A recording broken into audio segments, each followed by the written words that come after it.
1909. Where were you born, David? Chicago, Illinois. There was a lot of crime at the time.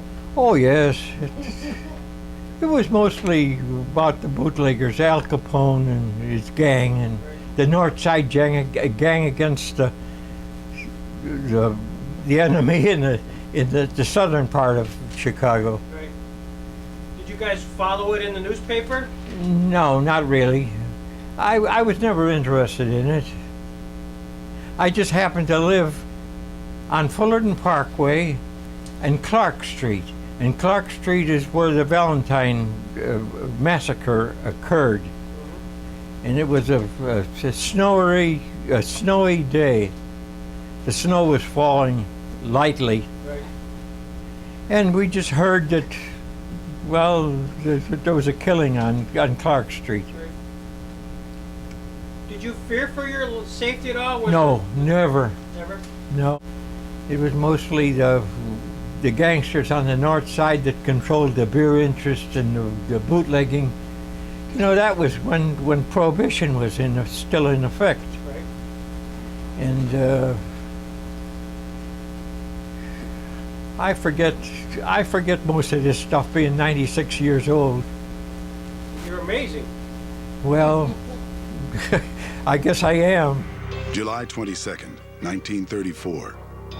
The crime wave that has gripped the nation for more than a year and made unlikely heroes out of outlaws like Bonnie and Clyde and John Dillinger is now focused on Chicago's Biograph Theater, where FBI agent Melvin Purvis waits in the shadows. July 23rd, 1934. Yes. Oh my gosh, that was the 30s, huh? I was married in 1930. Right. I was just interested in his escape from Indiana with the wooden gun. Right. That kind of intrigued me a little. Right. That he could escape so easily, and then he was sought after in Chicago, where I lived a few blocks from that theater. The Biograph. That's the name of the one. Yep. He's got a woman on each arm. He's got Anna on one arm and Polly Hamilton on the other.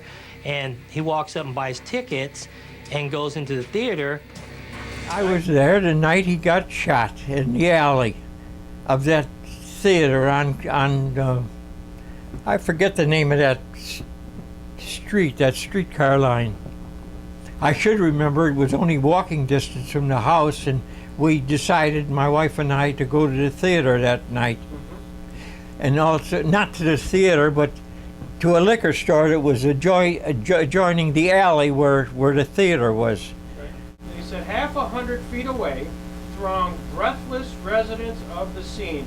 Yeah. Fullerton Street and Lincoln Avenue on the cosmopolitan northwest side, aware that the drama was about to be enacted. They had become suspicious when the non-uniformed federal men with their guns crowded the entrance of the theater. That's right. And you were there. I was there right at there was a liquor store adjoining that alley that, as he came out, they shot him in that alley. They didn't shoot him on the street. Right.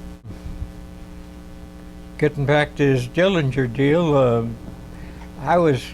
and my wife Alice was going to go on a vacation in Michigan, and we decided we'd like a bottle of liquor. So we lived on Fullerton Parkway, 521 Fullerton Parkway. That's near Lincoln Park. Right.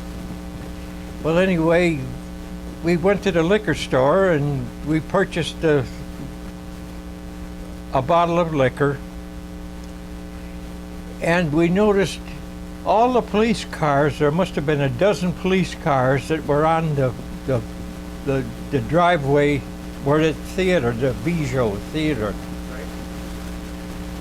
was located. And I wondered what was going on there. And somebody says, Dillinger is in the theater and he's going to come out. So we stood by the alleyway where the theater was on. There was an alleyway and then came the theater. people were coming out of there, and I saw a man come out and go into an alley adjoining the theaters, and the police were after him. When the crowd lets out, Agent Purvis is waiting by the box office. Dillinger walks past him, barely 5 feet away. Nervously, Purvis tries to light a cigar, the signal for his men to move in. So they all start closing in. Dillinger senses this, breaks away from the women, darts for an alley, reaching for his gun. He's too late.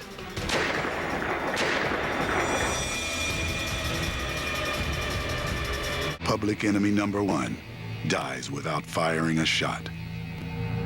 Dillinger was dead, quickly spread through the crowd outside the theater. And we heard a shot. Well, I was told it was Dillinger. Dillinger's death was front-page news across the country. His legend was so great that people couldn't believe that the great John Dillinger had actually died. Dillinger's body was displayed for the cameras at the Cook County morgue. You got thousands of people wanting to see this body, and it's chaos. It's a circus. People are fighting to get in there. People literally made a day of it. You know, this is, of course, during the Great Depression, so it was like, hey, we'll buy a Coke, you know, we'll go see John Dillinger. It'll cost us a nickel.